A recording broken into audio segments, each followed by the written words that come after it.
Hey guys, here we are into chapter 11 of The Miraculous Journey of Edward Tulane. Again, Scholastic has allowed me to read this book to you.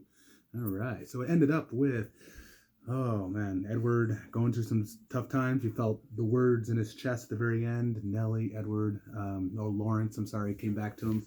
And so I want you to make a prediction now of what's going to happen to him. Okay, so we have, Nellie just tossing around, Lolly tossing around, not treating him the way that he maybe should be treated. So I want you guys to make a prediction on what's going to happen in this chapter. Again, make a prediction on what's going to happen in this chapter to yourself, to your friend, to your mom, and go. And we're back. All right, here we go, guys. Chapter 11. Edward ended up at the dump. He lay on top of orange peels, coffee grounds, rancid bacon, rubber tires.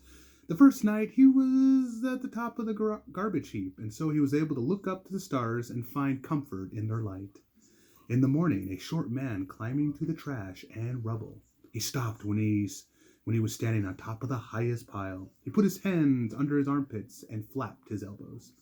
The man crowed loudly. He shouted, "Who am I? I'm Ernest. Ernest, who is king of the world.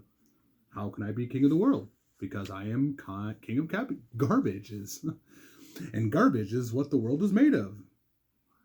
Ha ha ha, therefore I am Ernest. Ernest, who is the king of the world," he crowed again. Edward was inclined to agree with Ernest's assessment of the world being made of garbage, especially after his second day at the dump. Don't jump. And there's a cat. Sorry about that. Okay, especially when there was a load of trash was deposited directly on top of him. He lay there, buried alive. He could not see the sky.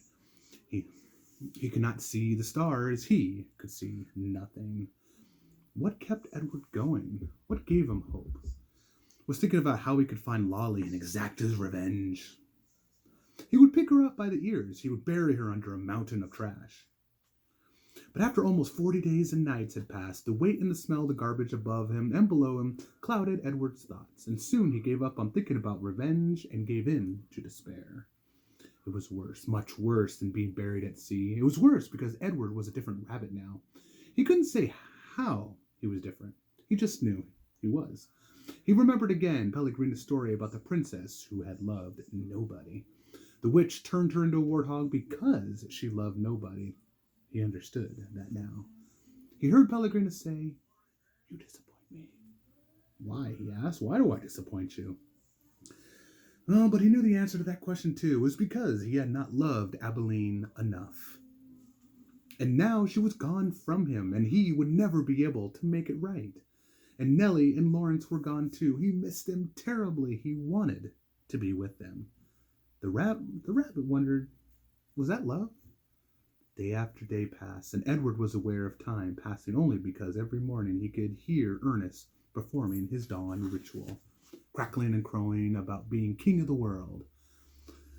On this 118th day at the dump, salvation arrived for Edward in the most unusual form. The garbage around him shifted, and the rabbit heard the sniffing and panting of a dog. Then came the frenzied sound of digging. The garbage shifted again, and suddenly, miraculously, the beautiful buttery light of late afternoon shone on Edward's face. All right, picture. That is the end of chapter 11. All right.